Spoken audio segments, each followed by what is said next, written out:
Thank you, Scott.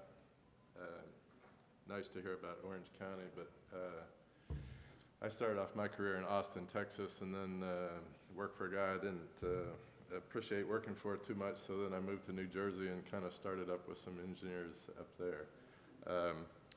So again, my name is David Jenkins. Our company is Catheter Precision, Inc. We are in the cardiac electrophysiology business. Most people know what we now call as EP. They know what it is. If you look on the corporate reports for even the big... Can you hear me now? Yeah. All right. So EP is one of the fastest growing med device areas and has been for a number of years. If you look at the corporate reports of J&J or Abbott or Boston Scientific, every quarter they're saying, hey, the EP area is growing at double digits. This is my third, actually, EP company that I've had, and been successful with two in the past. Took both of them public. The last one was acquired by St. Jude, and in both of those companies, those products are still out in the hospitals and being used today, so that makes me proud. Okay, so a little bit as we look at what we have. Basically, we have two technology areas. Both are FDA cleared, both have the CE mark, okay? And both are in this area of what we call the razor blade, right? With high multiples. One of the things that I've learned is we want a pretty low integration as you bring it into the hospital, so it's easy to do. They don't have to go through a big budget process or any of that type stuff. My last company, we basically had big computer systems that we would bring in there, and many times it took 2 years to sell into the hospital. So no longer do we have that, but what we do have is software, right? AI, all of that stuff we're talking about now, and all can be integrated in, interfaced with the computer systems that they already have. So we do have commercial traction now, strong IP portfolio, and of course you got me, so an experienced team, right?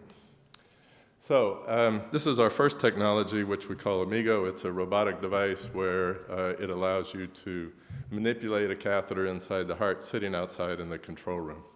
The biggest advantage for this that we thought early on was, hey, the physician no longer has to wear lead, right? He doesn't get crippling disease and all this type stuff.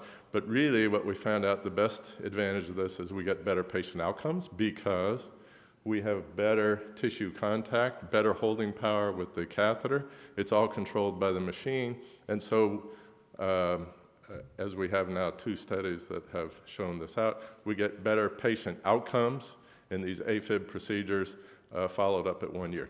That's very important out there because even though all this AFib stuff has gone on for 15 years now, we have difficulties with the outcomes. So what do they do with the patient? They warn them, hey, you might have to do this a second time or even a third time. The doctors call it, oh, it's a touch-up.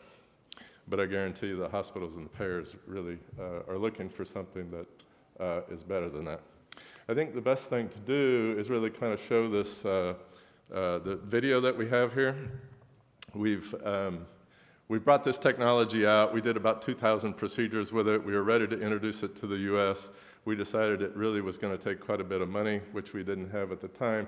So we put it on the back burner, but we kept the research going. And what you're going to see here, there's a doctor up in the corner. He's got virtual reality glasses on. There's a heart model that's down here. There's the software here that's going to show where the catheter is being manipulated out in the heart. But the biggest thing of this that you have to jump forward to is the virtual reality now allows us to do patients at a bigger distance than just sitting outside the cath lab. So in fact, we've done now animals with an operator in Chicago, the animal out in Seattle. So, and it's all real time because it's all digital transferring of data. So it's not the video that you get with a Zoom call or something. So let me turn this on. Pay attention, this is pretty cool stuff. So I'm in the right atrium here, and I get a view of the appendage, the superior vena cava, the fossa ovalis, and the tricuspid valve. And there's my catheter tip coming up the IVC. I'm going to advance the catheter using the robotic control, remote robotic control, and I'm heading in toward the tricuspid valve and out into the RV outflow tract, as you can see. And now I'm going to pull the catheter back down. And if I wanted to, I could go over through the fossa ovalis.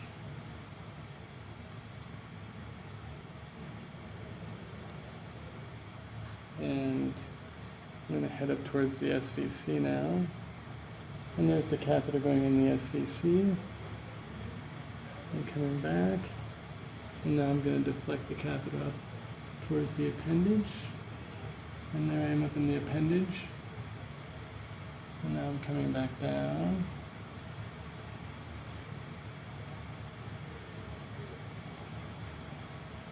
And now I've gone through the fossa ovalis here.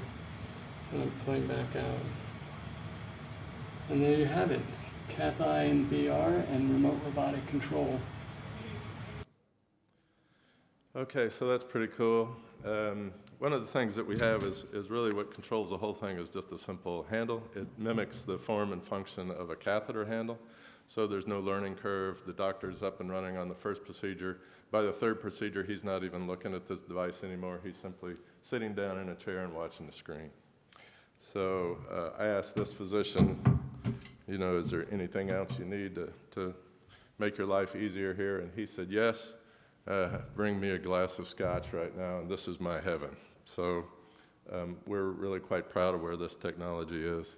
And with that, I'll show you our next technology. So most of the stuff that's been grown up over the last 10 years has been atrial fibrillation and the therapy for that. We believe that there's big growth area for ventricular problems, so that is ablating or permanently curing ventricular problems, fast heartbeats of the ventricle, so primarily PVCs, VTs.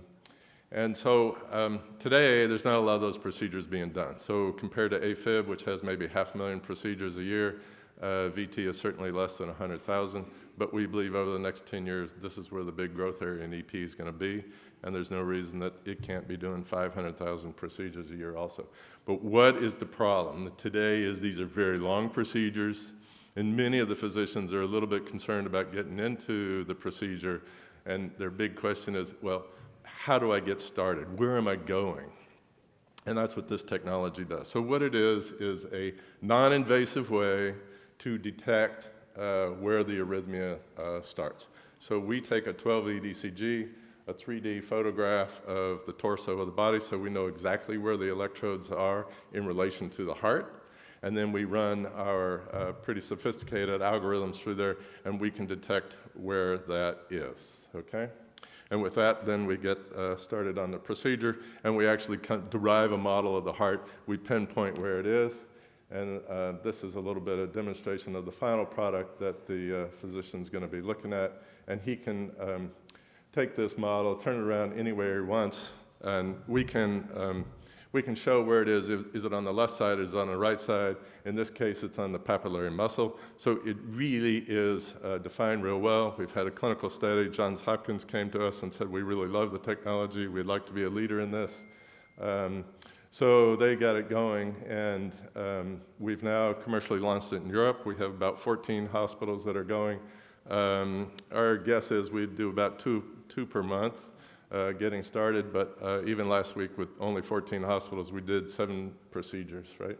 So it's off and going. We've hired a couple of new clinical people here in the US just this quarter, and so we're getting it launched in the US as well. So just received FDA Clearance on this, begun limited market launch. We're getting up and going. It's clinically validated because we've now done over 400 procedures. And the biggest thing that it does for the physician is it gives them confidence to know where they're starting the study. But bigger than that is you're reducing the procedure time. And we've got a study out there now that shows, you know, scientifically what that reduction in time is. And so if you're saving a couple hours of time in one of these VT procedures, I don't know what cath lab time is. Nobody will ever tell me, but my guess is you're saving $5,000 to $10,000 in a procedure. But more importantly, you're putting a tool in the hands of the doctors that allows them to actually be doing these procedures permanently curing a VT so that you don't have to have an implantable defibrillator. And we think it's a very large growing market. So cool technology in 2 different phases. They could probably both be independently in a separate company, but that's what we got. So thanks.